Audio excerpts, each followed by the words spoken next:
Hello, everybody. Reagan Archibald here, and I want to talk to you about something very important, and this is called your brain. I think right now, if somebody said, "Look, I'm sorry, but we've got to take every single organ in your body except you get to keep one," I think we'd all choose our brains, right? So, arguably, the most important thing in our body, and sometimes we take it for granted unless it's not working, and then we really miss our brain, or we're looking for our brain to engage in that new thought process, or the name of that individual who we've met a million times, and for some reason it's not coming up, or wondering where we left our keys. But I think our brain is one of the most underappreciated organs in our entire body until it's missing. But today, what I want to talk about is how you can actually regenerate your brain. Because how many of you have had concussions? Have you maybe had a bicycle accident when you were a kid, or fallen down the stairs, or been knocked out in a football game, or maybe you've had so much stress, PTSD, for example. All these things can contribute to brain degeneration, and we've been taught to believe that our brains can't regenerate themselves, and that once you lose brain cells, they're gone for good. But today I want to introduce this concept of having a healthy 120-year-old brain, so a brain that actually serves you throughout your entire life. And some of the research I'll be presenting on is going to show you how to improve and increase the longevity and the health of your brain. And I think as we go through this, you'll start to see that, hey, maybe there is a pathway to improvements with my brain, because one of my purposes is to make and enhance brain health in every single individual that we work with. We work at our clinics at East West Health. That's acueastwest.com. You can look us up, but today I want to focus on also making disease optional with stem cell therapy. And so I'll be introducing this novel treatment approach that actually allows us to get the blood-brain barrier opened up so we can actually get stem cells into the brain. So in our process, we enhance brain function safely and effectively. That's the number one thing we look at. We don't want to do anything that would put you at risk, or anything that would cause harm. And so we've learned some novel approaches to treat your brain without compromising any safety. We take a team approach to healthcare, so we're looking at things from a holistic base. That means we have Eastern and Western providers working side by side, and we're getting as much external data as we can from the multiple resources of researchers, scientists, doctors, clinicians, healers that we possibly can.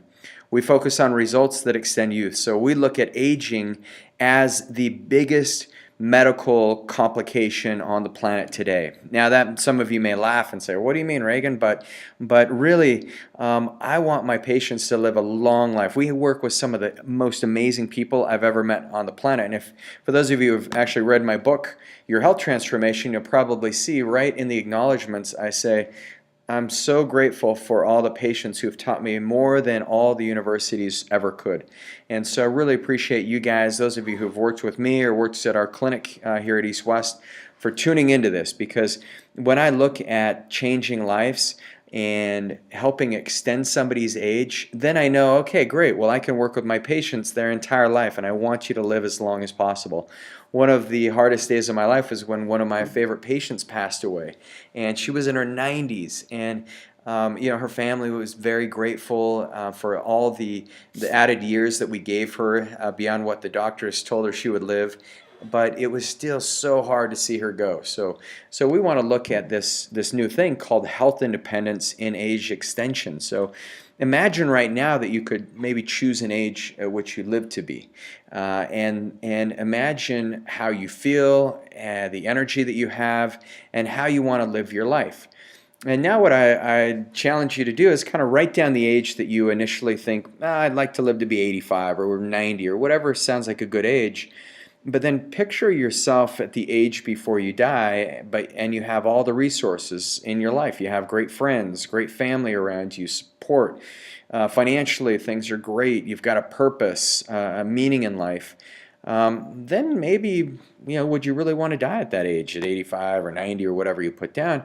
Just picture yourself very healthy at that age, and then choose a new age, because we're moving towards this era when we can actually determine, and maybe we can choose the age at which we die. And there's been some interesting things that we've looked at when it comes to that concept. One of my mentors, his name's Dan Sullivan, and he is the one that has this practice called the age extender, or lifetime extender. And so his goal is to live to be 156, and he helped me push my goal out almost 100 years beyond what I initially thought. So his goal is to be 156. Now, right now, you guys may be saying, wow, that's ludicrous. I mean, how could anyone do that? But if you look at Dan, he's a 73, almost 74-year-old man, and he burns 1,000 calories every day before breakfast. And he looks fitter. Every 3 months I get to go spend time with him in Toronto, but he looks more and more fit every time I see him. So I say, wow, well, if it's somebody who really wants to live to be 156, you can't just have wishful thinking. You got to have a plan. And Dan Sullivan's been getting his labs checked out, his genetics, his gut health, and he's got a very tight exercise and nutrition plan. So he's doing the work. Now, right now, the person who's lived the oldest, the current record is Jeanne Clement, a woman from France, and she died at 122 and a half. She sold pencils and canvas to Vincent van Gogh when she's 14 years old. So we look at this and we say, okay, well, think about it. Aging is the #1 cause of death. A definition of aging is poor regeneration, or it's degeneration of organs and tissues. So simply, it's a matter of fact that right now we are losing cells, and we have more cells that die than can replenish themselves. And so then we say, on a cellular level, how can we enhance our health? Because we are the combination of a bunch of cells and a bunch of bacteria that happen to communicate with each other very well and give us this thing we call a physical body, so which is great. But right now, if you look at the leading cause of death, as I mentioned before, it's aging. 180,000 people die every day, but 100,000 of those die from aging. So how can we delay aging? Now, I talked about cells. So as we lose these cells, you and I are losing over 300 million cells per minute. Well, we have to look at a way to repopulate those, because if our cells kept dying, what would happen to us? Well, of course, we would just die. We wouldn't exist if we didn't have cells. And so when we look at what repopulates these cells, we found that there's these stem cells that exist that can replenish the cellular death. Now, if you look at a stem cell is the master cell in your body. And these stem cells influence everything from the way that our hair follicles regrow and how we get new hair that regrows every 6 months. It repopulates our skin as our skin cells die off. Our liver, I don't know, many of you probably don't realize this, but our liver, every single cell in our liver is being repopulated and replenished every 3 to 5 days. Our intestines every 3 to 5 days. Even our brain is constantly dying and replenishing itself every 7 to 9 days. You look at your stomach and it's every 2 to 3 days. So there's a lot going on in our bodies on this cellular level, but if we didn't have stem cells, this degeneration would set in much quicker. Now, many of you have had degeneration in your knees, for example, and maybe you've used stem cells to regrow that cartilage. Many of you have used them to regrow maybe tendons or ligaments that have been damaged. So now we're looking at it for the brain. But if you look at the main cause of aging, the main cause of aging is not having enough stem cell turnover to repopulate what's been damaged in your body. And so if we take a stem cell, and our stem cells do two things as we age. One thing that they do is we lose the amount of stem cells being released. The second thing that happens is our stem cells are not robust enough. They don't differentiate. So if you take a stem cell from a newborn and you put it in a petri dish and you watch it for 24 hours, it's going to double every 24 hours. And after 30 days, this is called exponential growth. After 30 days, you'll have 1 billion new stem cells. Because what the stem cells do is one stem cell becomes a cell for your eye, for example, that cell, before it differentiates into an eye cell, it will differentiate and create another stem cell. So it creates an abundance of itself. So it leaves behind a master cell to repopulate that particular stem cell when it dies. And so you've got all these stem cells circulating throughout your body. You've got hematopoietic stem cells, and then you've got stem cells that have been named medicinal signaling cells, or MSC. Mesenchymal stem cells is another term, but medicinal signaling cells, these exist on every artery in your body. And so the healthier your blood circulation is, the more populations of these medicinal signaling cells that your body's going to have. So if you take a stem cell from someone who's 35 or 40, someone my age, what's going to happen? You put that in a petri dish, and my stem cell counts will double about every 48 hours. And then after 30 days, I'll have 32,000 cells. So not nearly what I would have, if I was a newborn. And then you take a stem cell from someone who's 65, and you put that in a petri dish, it's going to double every 60 hours, and after 30 days, you're only going to have about 200 cells. So the real goal in combating aging and extending your youth is to actually look at repopulating stem cells. Now, a stem cell, if you look at it, it's a cell that can differentiate and become all the major organs and tissue in your body. So you have osteocytes. Osteocytes are the cells that are necessary to make up bones, cardiac cells for your heart, hepatocytes for your liver, enterocytes for your intestines, neurons for your brain. And if you have enough quantities of stem cells repopulating all these new tissues, then you're going to stay healthy. But as I mentioned before, there's a couple different criteria that happen as we age. Not only does our stem cell doubling counts diminish, it drops substantially, but also the stem cell rates of release decline. By the time of 34, I'm going to have about half of the release rate. So that means all those stem cells, they're called actually pericytes, not para, but pericytes, they sit on top of the blood vessels. And anytime we have damage in our body, or there's a loss of blood circulation, or let's say you have a heart attack and you have this ischemic tissue, these pericytes peel off the blood vessel and become stem cells. And so they're just waiting for us, but that happens at half the rate. So think about how quickly you healed from a wound when you were a baby. You have a cut, virtually no scarring. By the time we're 50, we get a cut, and it takes some time. It takes at least twice the amount of time to have that cut heal when we're 50 versus when we're a newborn, because at the age of 50, our stem cell release rates drop by 50%. By the age of 65, the stem cell release rates drop by 90%. So not only are we having this diminishing of the quantity of stem cells, but also the quality of stem cells. And the stem cell's ability to do something in our body is diminished almost 90% if you're 65 or older. And so at age 65, you've got about 10% of adult stem cells circulating in your blood. And so this is where we look at it and we say, okay, well, the best way we can stave off aging and improve our longevity is to increase the amount of healthy stem cell reserves, not only in your body, but we've also found that in your brain.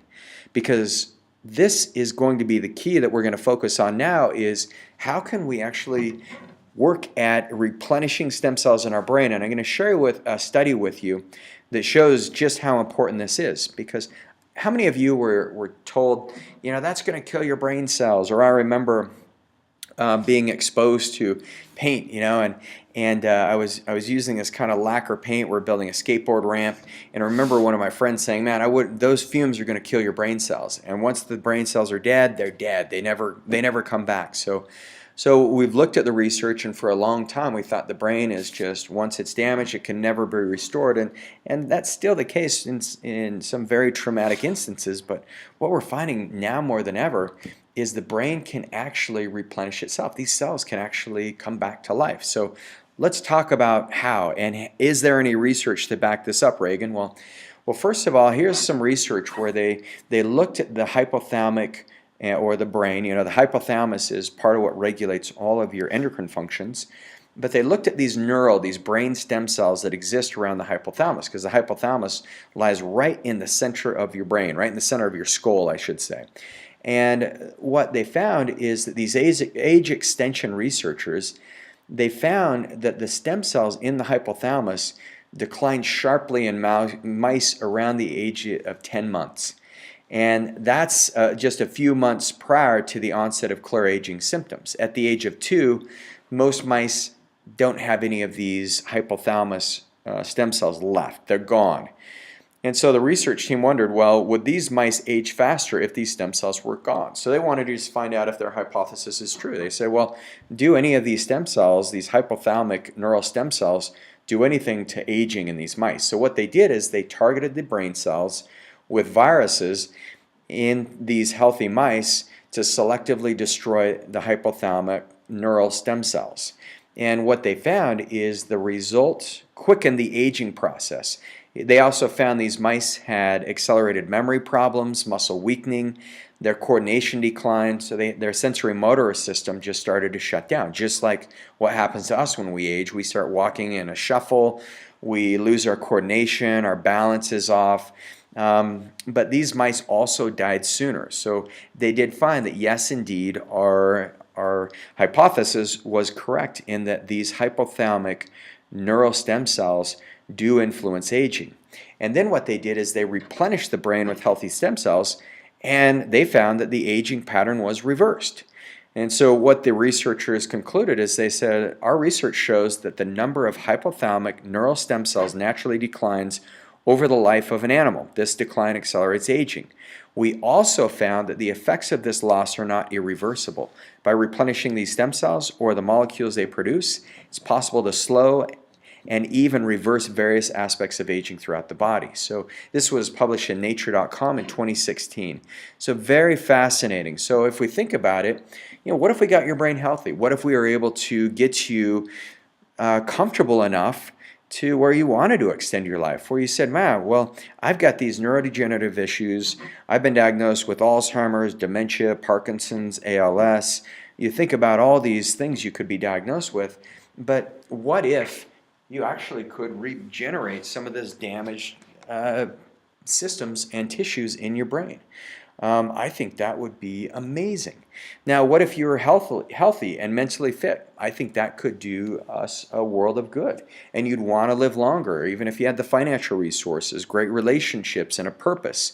And then this is where I ask you, just start thinking about that age that you want to live to, and then let's craft a plan together to help you get to that age that you want to live. Because right now, the goal would be, okay, well, multiply your youthfulness with stem cell health. So how do we keep your stem cells healthy? Well, that's where it comes down to the foods you're eating, the thoughts you're thinking, the amount of exposures, the radioactive exposure in the environment. All of these things influence your body's ability to heal and your body's ability to release stem cells. And we've seen that stem cells, not only can they regenerate knees that have been damaged, we've seen thousands of knees regenerate and become younger.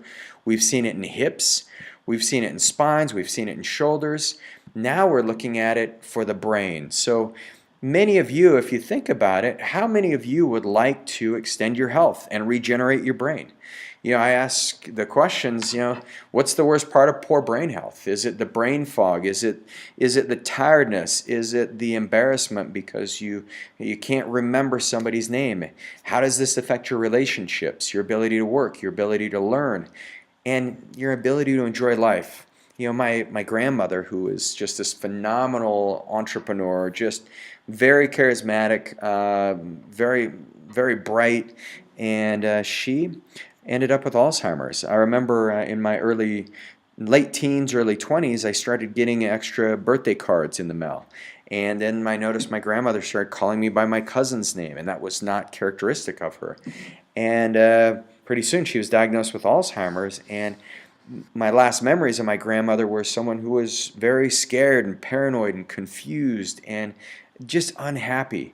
And I don't want to see anyone else go through that. And so the brain is something that I've studied for decades. I remember I read my first book on brain health is when I was 13 years old. And then I just kept reading them over the years, and I found there's a few key things and nutrients that help feed the brain. But the biggest thing, the biggest breakthroughs that we're starting to see is that, man, the brains, not only do they need good fuel, but they need good thoughts. They need good learning patterns, and they also need stem cells. So one of the ways that we can regenerate and extend the health of your brain, especially for those of you who are maybe like me, who've had concussions, or lots of stress in your life, maybe we should look at how can we regenerate the brain and just start with a clean slate. Well, very first thing that we look at is, well, how do we get the stem cells across the blood-brain barrier? And so if you look at this image, this is where the researchers were able to tag stem cells. They're able to separate and tag these stem cells and introduce these stem cells intravenously in a patient who had right-handed arthritis. And they wanted to test, do these stem cells actually home into the areas that have been damaged? And you can see right after the infusion, stem cells are everywhere. But then 90 days following this, you can see stem cells in the right hand, no stem cells on the left, but also stem cells made it to the pancreas and liver and thyroid of this patient who also had issues with diabetes and hypothyroidism. But as you can see, stem cells did not make it into the brain. So there's this barrier that can stop stem cells from getting into the brain, and it's called the blood-brain barrier. And the only way historically that we've been able to breach or get stem cells through the blood-brain barrier is by using a substance called mannitol, and that opens up these pores 10 times, but not always the best method. And I actually was able to attend a perinatal stem cell conference, and one of the chief researchers there, Arnold Kaplan, he said that the best technique for getting MSCs into the brain is intranasal. The sensory nerves allow you to taste and smell are in the sinuses, and there's a river that runs across the top of your head that can be accessed. This empties into the back of your head. So all of a sudden that was like a moment of clarity for me where I said, oh, this is how I can treat my brain because I've had 5 concussions. And then I started doing the research. Now here's some research that I've seen in neonatal brain damage. So what they found is that there is long-term cognitive and sensory motor improvement from these intranasal MSC treatments. And so what they found is intranasal MSC after hypoxic ischemia. Now this can be caused from a stroke or brain injury or concussion. What they found is it improves cognitive function, it increased sensory motor function, and the outcome was maintained. So it's very safe. So if you look at intranasally, why would we want to use the sinuses? Well, first of all, there's no needles, there's no injection, we don't have to perforate anything in your body. Second of all, there's this nice opening, there's a portal to your brain where in the sinuses you've got your olfactory bulb, you've got the nerves there, your hypothalamus is right there in that area, the pituitary gland, the pineal gland, and then what they found is that these stem cells can migrate and get all throughout the brain in a very short period of time. So breaching the blood-brain barrier has been a big issue in the past of how can we get enough of these MSCs into the area to signal and create a change in the brain, but also how can we calm down the brain inflammation, because the inflamed brain can also create a loss of your body's own regenerative properties and the release rate of stem cells. So one of the researchers is a doctor named Dr. William Frey, and he got together with some collaborators in Germany, and they discovered that intranasal stem cells bypass the blood-brain barrier and reach the brain and treat Parkinson's disease, Alzheimer's, and cognitive decline very successfully.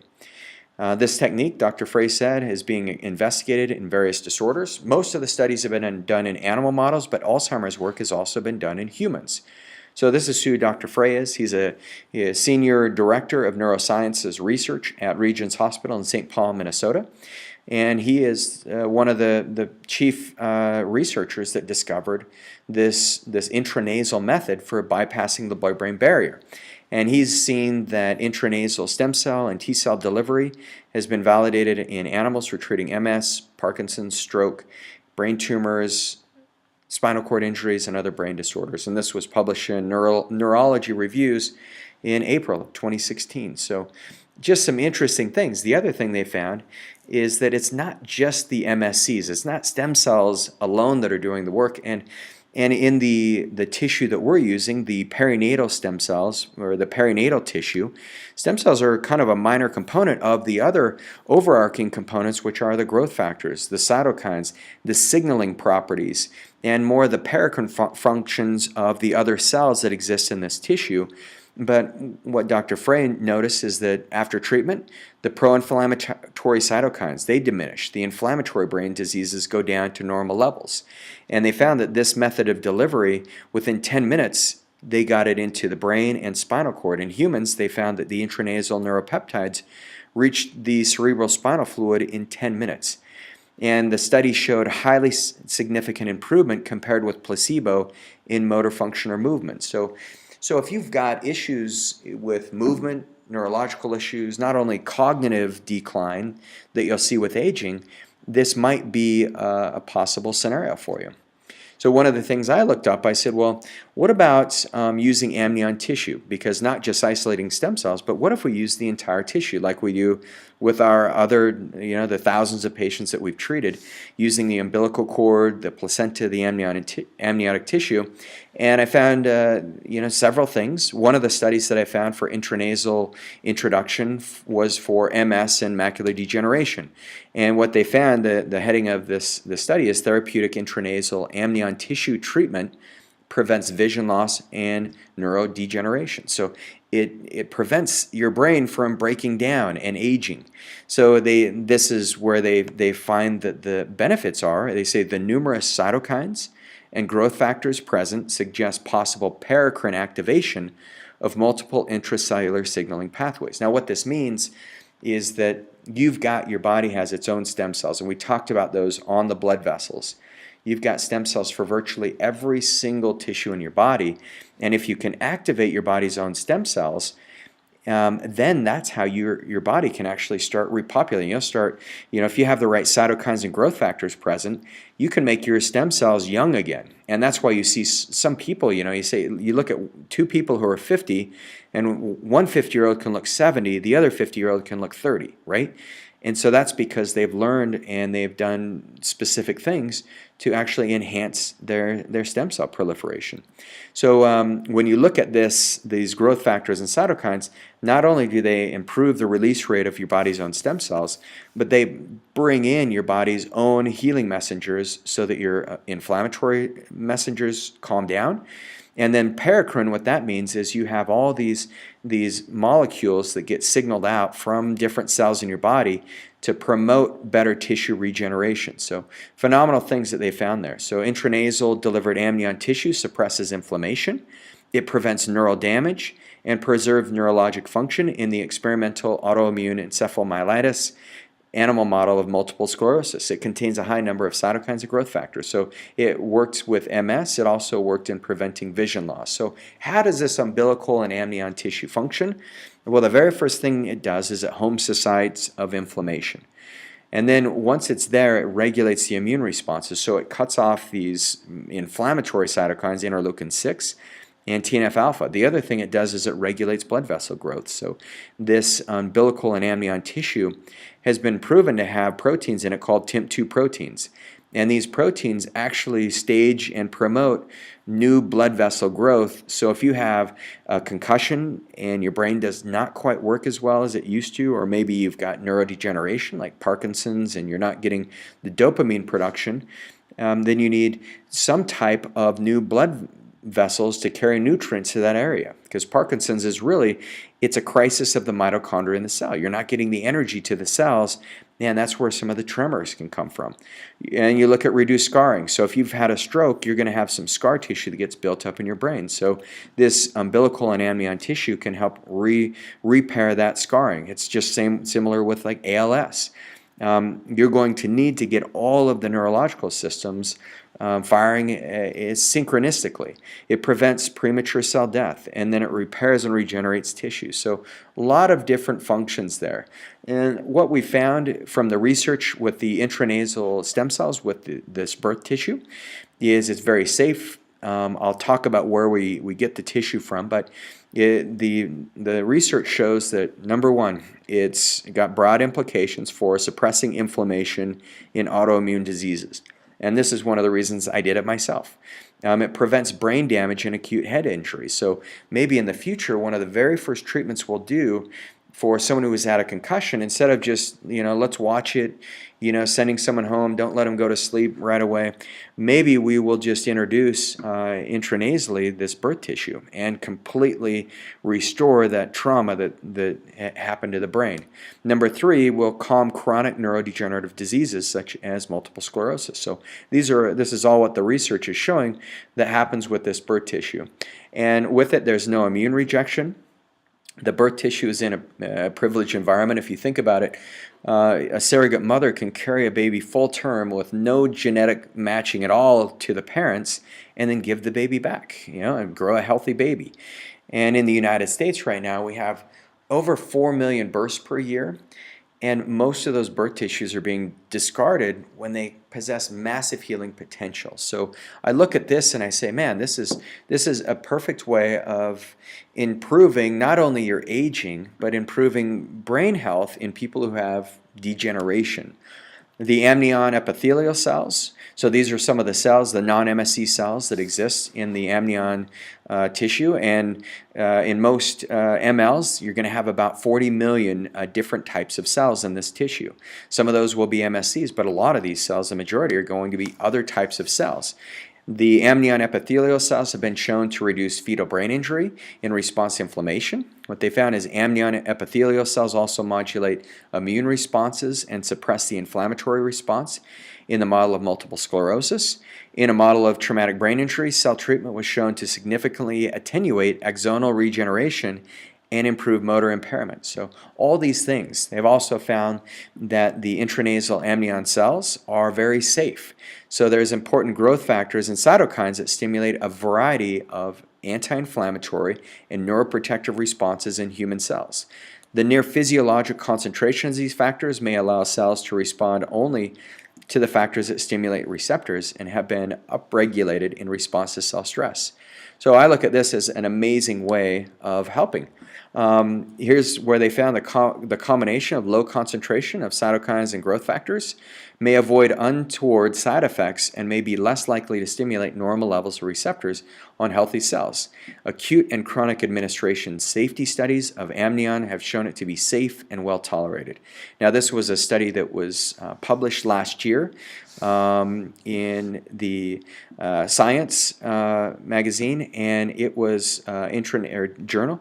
Intranasal delivery of a novel amnion cell secretome prevents neural damage and preserves function in a mouse multiple sclerosis model. So very interesting things there. So one of the things that they found in this is that also the intranasal stem cells ended up in virtually every organ system in the body within 24 hours, in the lungs, in the heart, in the stomachs. Those were the areas that were most impacted. So what they found is that this delivery's mechanism of stem cells could help with Parkinson's, stroke, neonatal ischemia, multiple sclerosis, brain tumors, subarachnoid hemorrhaging. So a lot of different things with this groundbreaking treatment. One of our patients, one of our stroke patients, what we found is after treatment, the patient, before the intranasal amnion tissue, this patient could only do single words. And this was breakthrough is because when the stem cells were administered, when that tissue was administered out of Dr. On's clinic, what they've reported is that now this patient can give full sentences. The patient can actually think about how they're feeling. Their occupational therapy, they're meeting goals and exceeding criteria and expectations. Same with their physical therapy. So a lot's happened in this patient. And I'll tell you a little bit more about my story in a minute, but a lot of people wonder, well, where do you get this neonatal tissue? Where does this perinatal tissue come from? And what does it look like? So this is what it comes in. It's just a little vial that gets cryopreserved, and it comes from healthy mother donors. So what happens is a tissue graft is taken from the placenta, so all the birth tissue is taken from a donor, and this is from the uterus of a legally performed C-section birth. The mother is pre-screened and pre-tested, so they rule out any mothers who are unhealthy, or if there's been any history that would show that these mothers aren't fit to donate the tissue, or even if the tissue gets tested, once it gets back to the lab and they find that there's issues, then it gets discarded. But if it's a healthy mother who is undergoing a C-section birth, that's where it comes from, because in this birth tissue, what you're going to have is some in the cord blood. You'll have hematopoietic stem cells, and these hematopoietic stem cells are what regulate your immune function. So you'll find that that's what creates your red blood cells, your white blood cells, and all your platelets. And then you'll also have what are called MSCs. And MSCs, mesenchymal stem cells, or what we prefer to call them as medicinal signaling cells, they can become chondrocytes, osteoblasts, fibroblasts, adipocytes, neuros or glial cells for your brain, skeletal muscles, and epithelial cells. All these other types of cells exist, along with growth factors, cytokines, and some of the the paracrine secreting cells that also exist that are further differentiated than strictly a stem cell. All that exists in this tissue. And so this tissue, what happens is the stem cells get taken, and we're locally sourced here in Utah, and this tissue gets taken from the hospital, from this consenting mother, and within 10 minutes it's taken to the lab, and that's where it gets processed and sterilized and cryopreserved to protect the cell viabilities. And then it's all following the Food and Drug, the FDA's administration's tissue reference group guidelines. There's no harm to the baby and no harm to the mother. There's minimal manipulation, meaning these stem cells are not taken out and grown, which can pose some risks and side effects. So this is not looked at like a drug would be looked at. And then it gets, once it gets all verified and it goes through a period of testing, then it gets released. And so one of the reasons why we've used many labs, but one of the labs that we use is Utah Cord Bank. Like I said, it's locally sourced here. And Utah Cord Bank has been one of the only labs that have actually been able to produce what's called the colonizing forming unit assay. So not only have they shown that their product does have live MSCs, medicinal signaling cells, but they've also shown that these cells can actually form colonies and can create new structures. And so this is what we're looking at. We use the highest quality and the safest source that we possibly can. So let's talk about what happened when I was treated, because I always tell people, I was the first patient at East West Health to get stem cell therapy in my shoulder, and I did that, it's been over 6.5 years ago. My shoulder's still doing amazing, but I also treated myself intranasally after I was at that perinatal stem cell conference. And I heard Arnold Kaplan, I heard Robert Harari, Neil Royden. I heard about them all treating brain issues. And when I heard Arnold Kaplan talk about intranasal being the best application, I said, you know what, I've had a handful of strokes, and I want to heal the tissue that's been damaged before it shows up symptomatically as memory loss or as, Alzheimer's, dementia, whatever it may be. So I did that. Not only had I had concussions, but heavy metal exposure and autoimmunity. And so what I've noticed to date is I noticed initially that first night, I had some of the weirdest dreams of my life. I mean, it was like I was just organizing and sequencing my entire brain. I woke up the next day and just felt a little bit fatigued, but then what I noticed is it's almost like a light went on in my brain.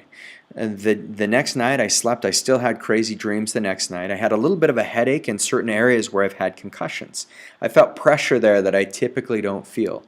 And I believe that may be some of the regeneration, some of those proteins building new vascular response in my brain. I don't know for sure.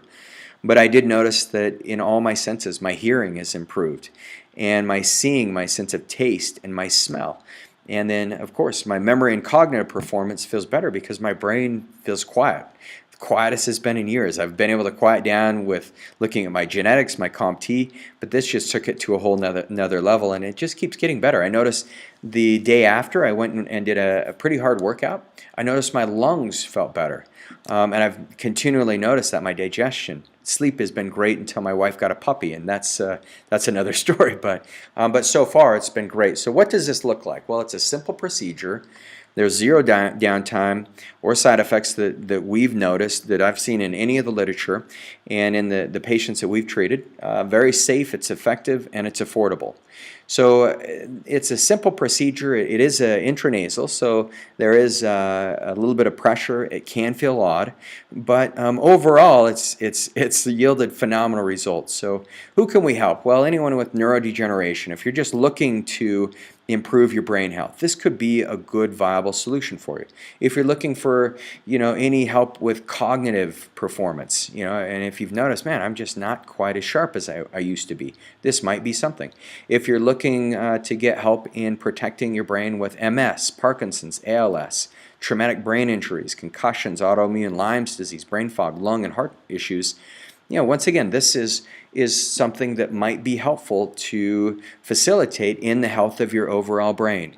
And so ideally what we do is, for those of you who have issues, we do 1 unit intranasally and possibly 1 unit intravenously, and then we'd repeat that in 30 days. It's very simple, it's safe, and the way you can find out if you're a good candidate for this is you can give us a call. You can find our phone number at www.acueastwest.com, or you can simply call our Salt Lake office, St. George, Park City, or Pleasant Grove, and we'll route you to the closest clinic. But really look forward to talking to you about this. It's something I've been super intrigued by, and I've had over 8 different stem cell treatments. And the intranasal was by far the most mind-expanding and enriching treatment that I think I've had of all 8. And getting rid of pain was huge, but just feeling my brain turn on again has been phenomenal. And then just seeing some of the early results we've seen in our patients have been very encouraging, as well as the research that goes along with it. So hope this has been interesting. If you have any family, friends, or loved ones who needs help, then send them our way, and we can, maybe there's some new solutions for the brain, so that you can actually get your life back on track. So thank you very much, and we will see you on the next show.